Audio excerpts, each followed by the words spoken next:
Leo nawaambieni historia ya msanii wetu wa Tanzania Juma Jux na safari yake ya kupungua uzito baada ya kuoa mrembo Priscilla Ojo, binti wa mwigizaji maarufu wa Nollywood Iyabo Ojo.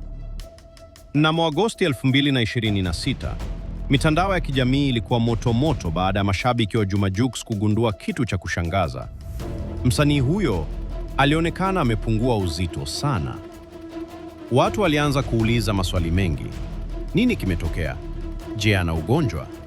Je, ndoa yake na Priscilla ndiyo sababu? Stori hii ilianza wakati Juma Jux alipohudhuria harusi ya wasanii wa TikTok maarufu wa Nigeria, Habib Pella Hamzat na Amadou Jarvis Aminata. Waliohudhuria walishangaa kumwona Juma Jux amekonda sana, ikilinganishwa na alivyokuwa wakati wa harusi yake mwaka 2025. Mashabiki wa Tanzania walianza kumvamia Priscilla kwenye mitandao yake, wakiomba wamwache Juma Jux. Wengine walidai kwamba Priscilla anamnyima chakula Juma Jux, wengine wakasema anamchuna hela. Hashtag Free Juma Jux ilianza kuenea kama moto. Lakini kabla tuhukumu, hebu tuangalie historia. Juma Jux na Priscilla walifunga ndoa mwaka 2025 katika sherehe za kifahari zilizofanyika Tanzania na Nigeria. Walifanya nikah ya Kiislamu Tanzania mnamo Februari 2025, kisha harusi ya kitamaduni Lagos Aprili 2025, na hatimaye sherehe kuu Tanzania Mei 2025. Baada ya ndoa, Juma Jux alihamia Nigeria kuishi na mke wake. Maisha yake yalibadilika sana. Kutoka Dar es Salaam hadi Lagos, mazingira mapya, chakula kipya na maisha mapya kabisa. Wengi walidhani Juma Jux amepungua uzito kwa sababu anateswa na Priscilla. Lakini ukweli ni tofauti kabisa. Katika video aliyotumia Snapchat mnamo tarehe 5 Agosti mwaka 2026, Priscilla alimhimiza mumewe kujibu maswali ya mashabiki. Juma Jux alisema waziwazi, "Hakuna kitu kibaya kwangu. Kupungua uzito kwangu ni kwa hiari yangu na ndivyo nilivyotaka. Niko sawa. Sitaki tumbo langu liwe kubwa, sitaki kuwa mnene. Ninajipenda sasa." Juma Jux na familia yake walieleza kuwa alipungua uzito kwa sababu ya mazoezi ya kawaida ya mazoezi na mtindo wa maisha afya. Aliamua kubadilika na ndiyo maana anajisikia vizuri zaidi sasa.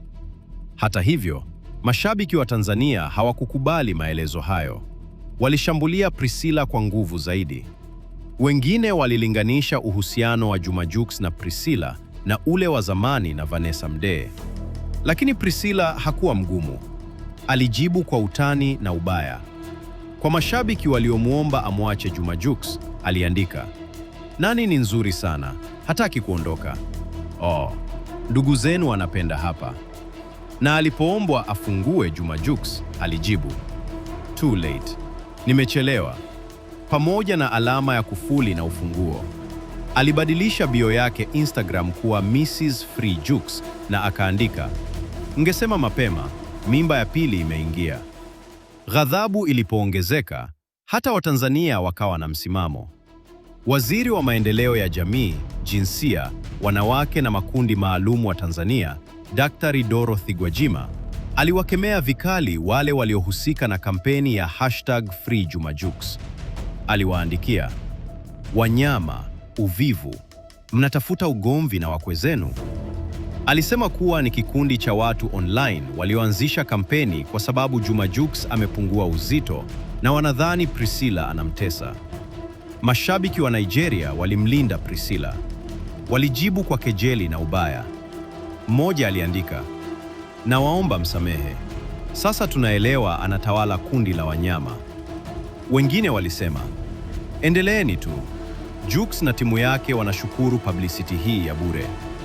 Lakini marafiki zangu, Juma Jux alionyesha wazi kuwa amesimama na mke wake. Baada ya Priscilla kuhudhuria hafla Ghana, Juma Jux aliandika kwenye Instagram yake, "My love." Ishara rahisi lakini yenye nguvu kwamba mapenzi yao yamesimama imara. Mama yake Priscilla, Iyabo Ojo, ameonyesha wazi kuwa anampenda mkwe wake, akishiriki katika changamoto za kuimba nyimbo zake. Stori ya Juma Jux ni stori ya mabadiliko. Alihamia nchi mpya, akaoa mke mpya, akaanza maisha mapya na akaamua kubadili mtindo wake wa maisha. Alipungua uzito si kwa sababu anaumia, bali kwa sababu anataka kuwa afya bora na kujipenda zaidi. Na ingawa mashabiki wake wana wasiwasi, Juma Jux amewaeleza wazi, niko sawa, napenda sura yangu sasa. Marafiki zangu, stori hii inatufundisha kwamba mabadiliko ni sehemu ya maisha. Na wakati mwingine, tunachokiona kama tatizo ni kweli michaguo la mtu kujiboresha. Juma Jux amepungua uzito, lakini mapenzi yake na Priscilla yameongezeka.